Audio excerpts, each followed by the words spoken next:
What's up, middle schoolers? Welcome back to youth group. How many people is your first time here at youth group ever? No way. Wow.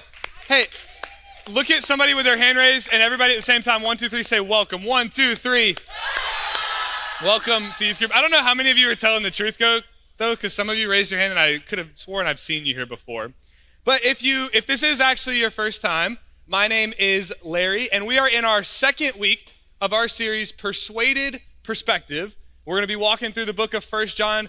But before we do that tonight, before we get into our passage, I want to ask you guys a question. How do you guys feel? How do you feel about warnings? When you get warned about something, how do you feel about that? Okay, let me give you some specific examples so you can maybe be more specific. How do you feel? How many people have ever been go-karting at like Jungle Rapids? Okay. Hands down. I love go-karting. But what's the warning that they give you before you go go-karting every time? What do they tell you not to do? No bumping. All right, how do we feel about no bumping while we go go-karting? We don't like that. All right. All right, next example. What about, how many of you have ever stayed at like a hotel with a pool? Okay. What is the warning that they give you next to the pool? No running. Now, how many people like that rule, no running, that warning? Okay. All right. We live in a beach town. How many people, when you were younger, maybe before you could swim, maybe you still can't swim, I don't know. How many people, when you go to the beach, have your parents ever warned you, like, hey, don't swim out too far because the current's too hard? All right, yeah. So here's the thing, though. Here's the thing about warnings. So I grew up with a bunch of younger brothers in Burgaw, so way out in like the middle of nowhere. And there was a lot to do, which meant that there was also a lot of warnings that my parents gave us when we were kids. And so we would typically, run through the woods or run through like big fields or like abandoned houses, I don't know, all sorts of weird random places. And so with that, my parents had to make sure to warn us before we just went off and did whatever we wanted to do.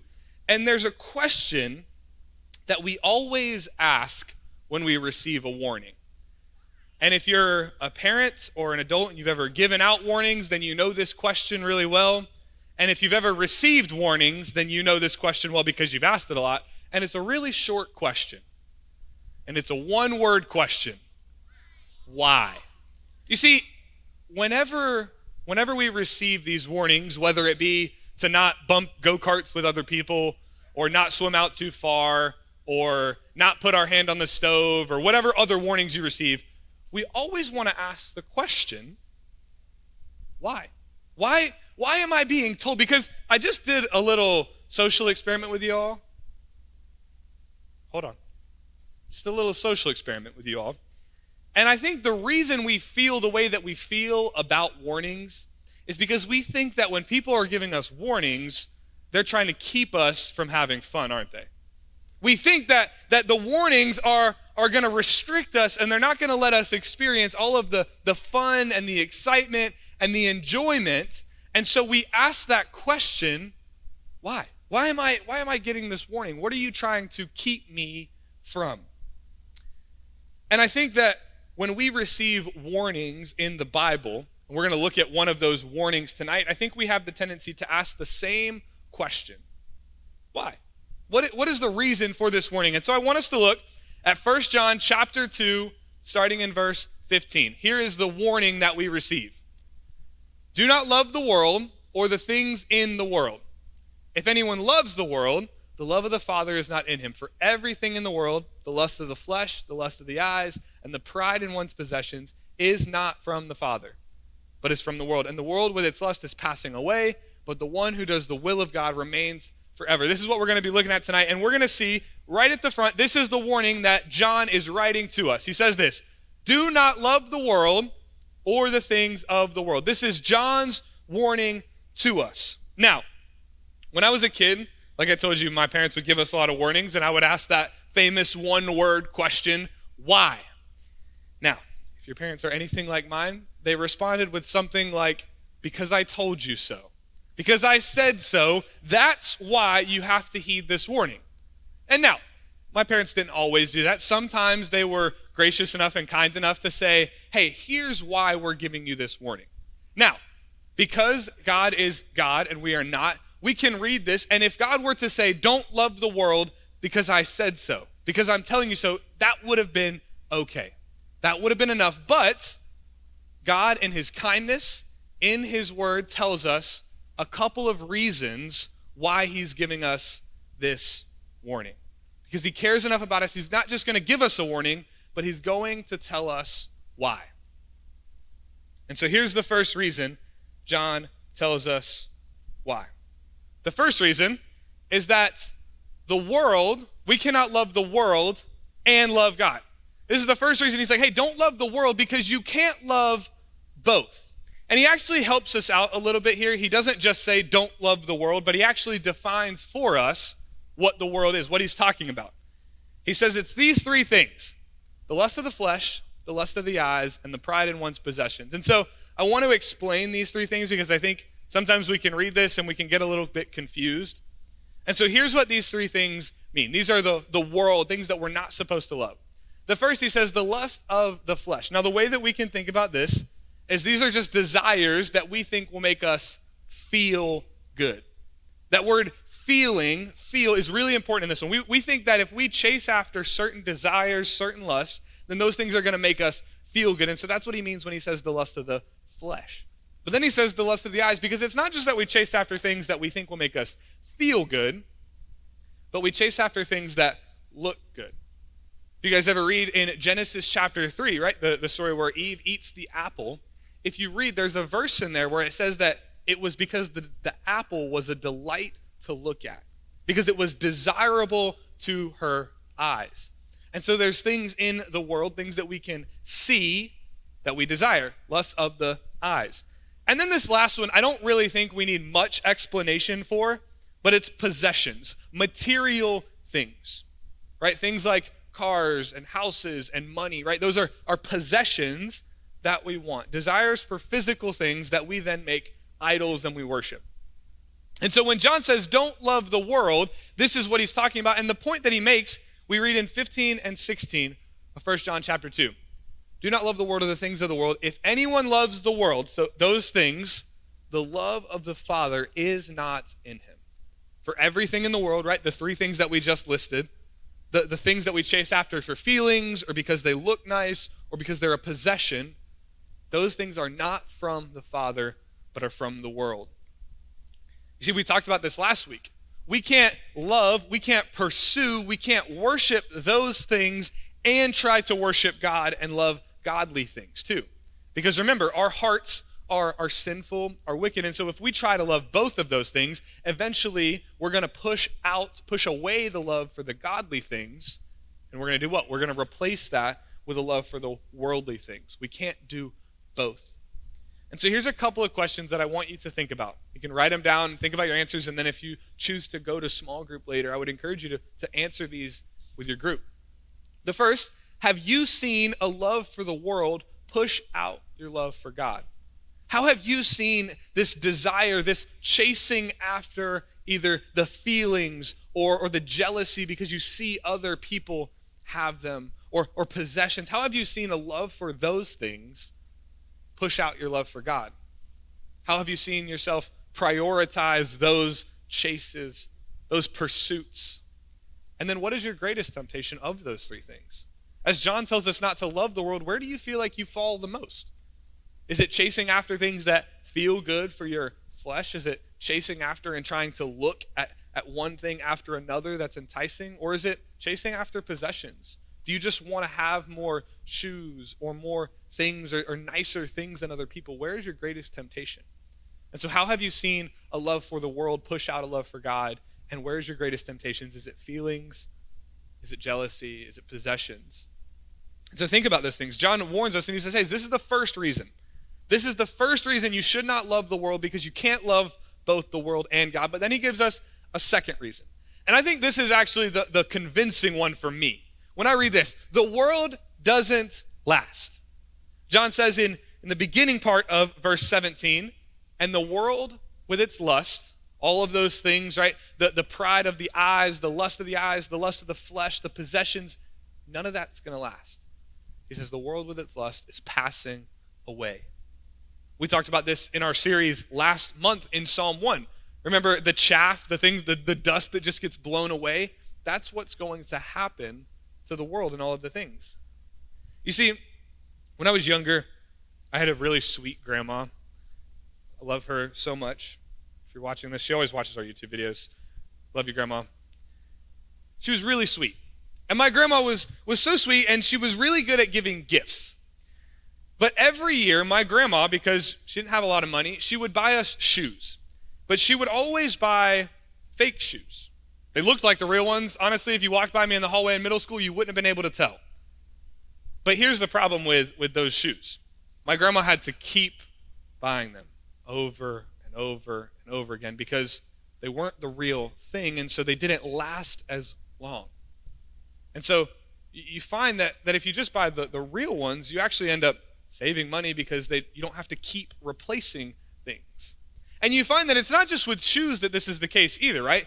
We look all across the world. There's fakes and knockoffs of iPhones. There's fakes and knockoffs of name brand things. But that's the thing about a fake. It never lasts as long.